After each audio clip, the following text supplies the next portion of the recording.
event, the Cambrian Rally, held on the 31st of March, Easter Sunday, organised by Wetra and sponsored by Psychological. Just look at some of these bikes. This year the event takes place on the Eppynt and the start is at the mock German village. Before we get going, a final briefing from one of the organisers, Bob Jeffries. Take your goggles off. Bob Perrin also here, and he would be out on the course. Yeah, if I can only get there. I might see you later on. Yeah. We start at 10:01, and because there's such a big entry, 350 riders, they'll be going at 4 per minute. This is Yoshi Adams. And what do you say, you're going to Spain in a few weeks? Spain in 2 weeks' time. Yoshi is looking for the sunshine. Number 4 is Tom Beckett, and he's got a satellite tracking system. I wonder, will it work in the fog? Brian Eland is number 5.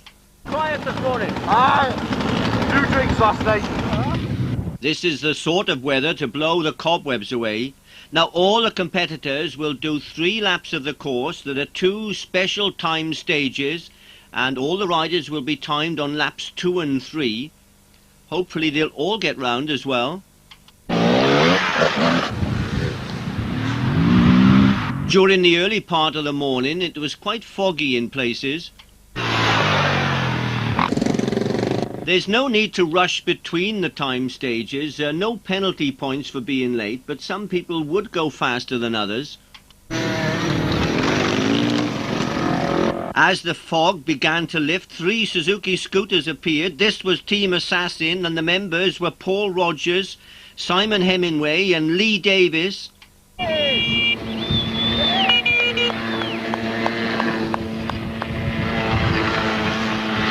Paul Blizzard was riding his big BMW, and he'd got quite a following. He was going to pull over.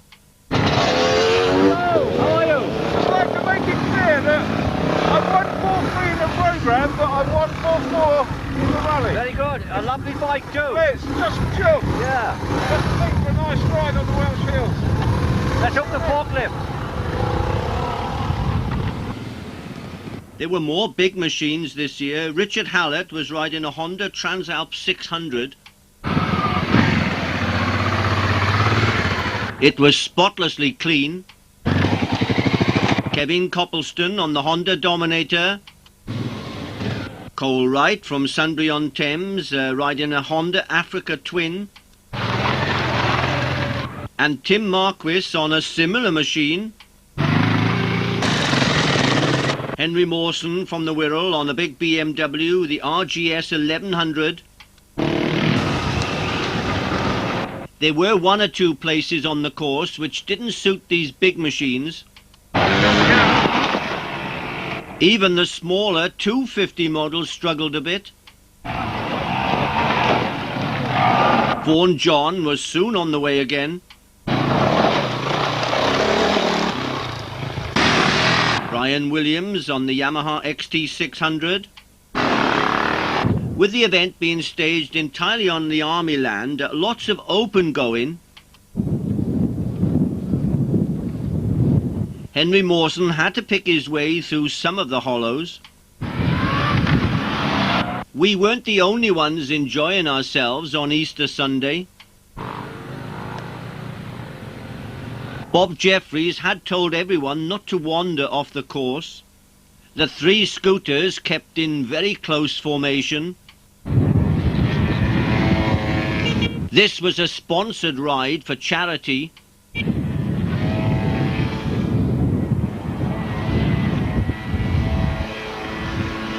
Lots of interesting going on the range.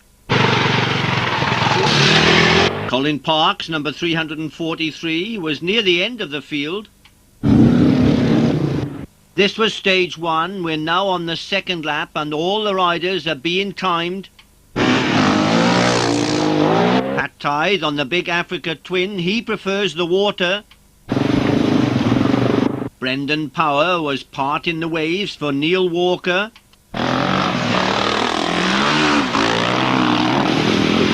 It was quite deep and the water rather dirty.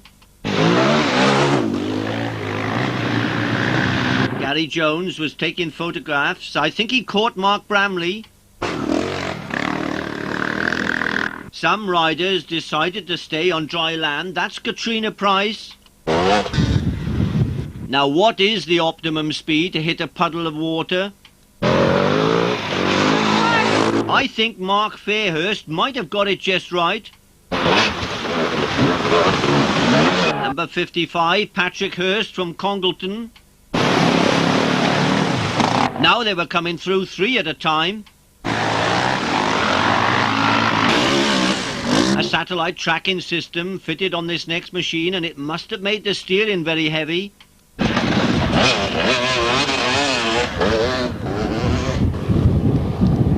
Most of stage 1 was off-road and fairly quick in places. I think Paul Blezard was in top gear several times. The average time for this stage was around 10 minutes, but if you elbowed your way through, you could go a bit quicker. 5. Paul Miles on the Kawasaki in the Basket Weavers team.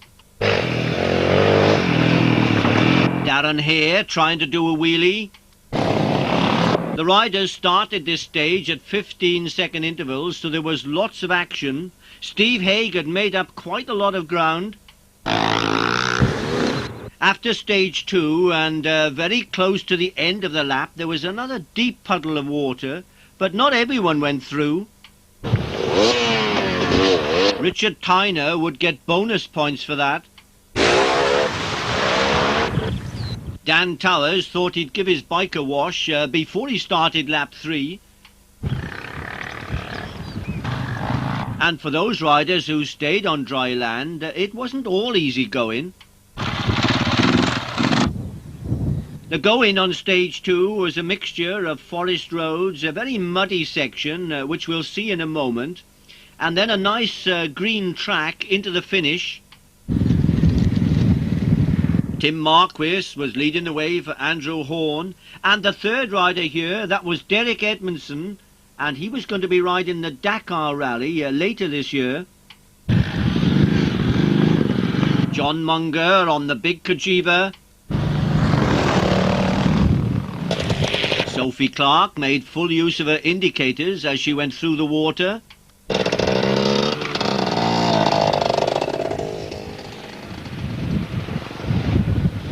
Ian Robertson was running a little bit late, but that didn't matter.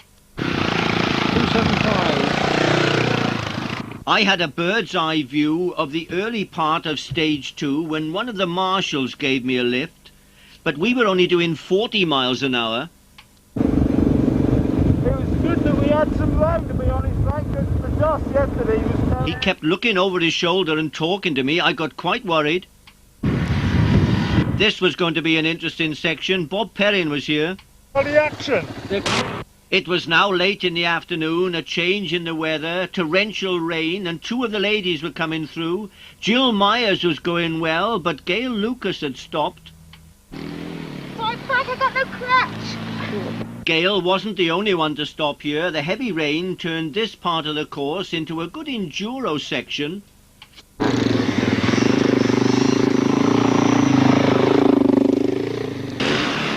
Number 47, Jeff Lunn, riding a Honda 250. And blocking the course for a moment. Richard Tett just couldn't hang on. Sean Crouch, number 62, was going much faster than Michael Hood. But speed isn't everything. Some riders fell off in style.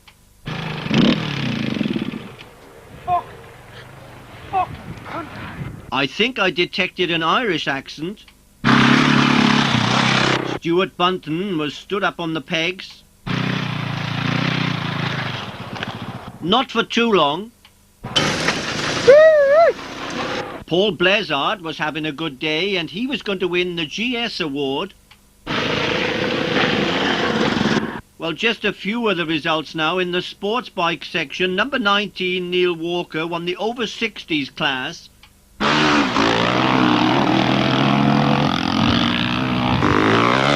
Mike Griffith, number 18, he took the top award in the over 50s and finished 4th overall in the sports bike class.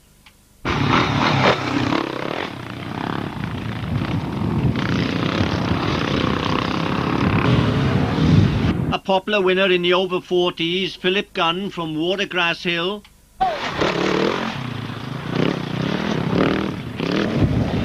Phil was riding a KTM 400.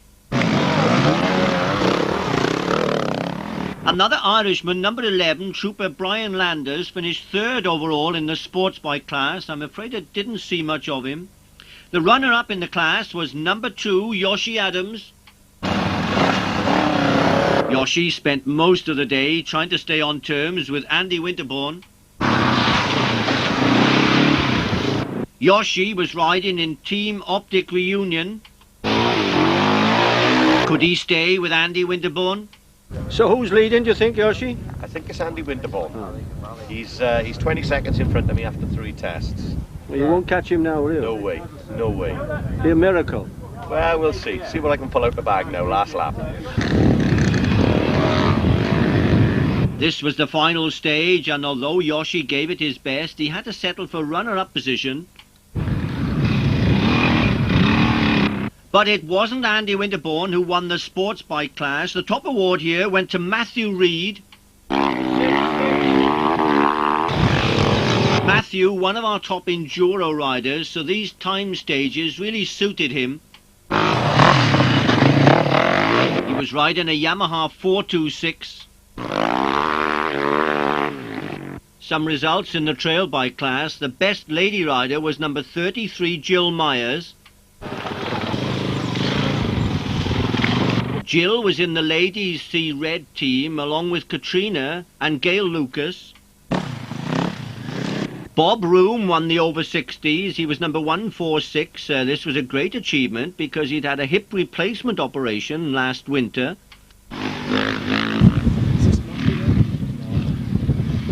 Bob was riding a KTM 400. Bill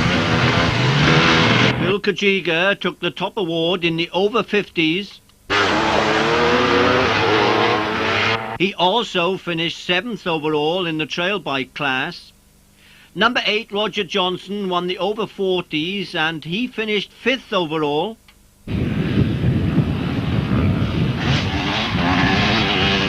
Last time I saw Pat Tithe, one of his headlights wasn't working. They were both going today though, and he was going on to win the multi-cylinder class yet again. Pat has not missed a Cambrian Rally since it started, was it some 8 years ago? And he's won the multi-cylinder class every time. And with over 150 riders in the trail bike class, Pat finished 12th overall.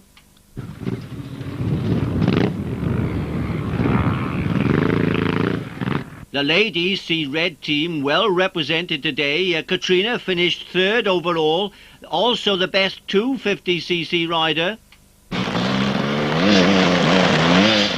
Yes, I did say 3rd overall, so you can work out how many of the men she beat.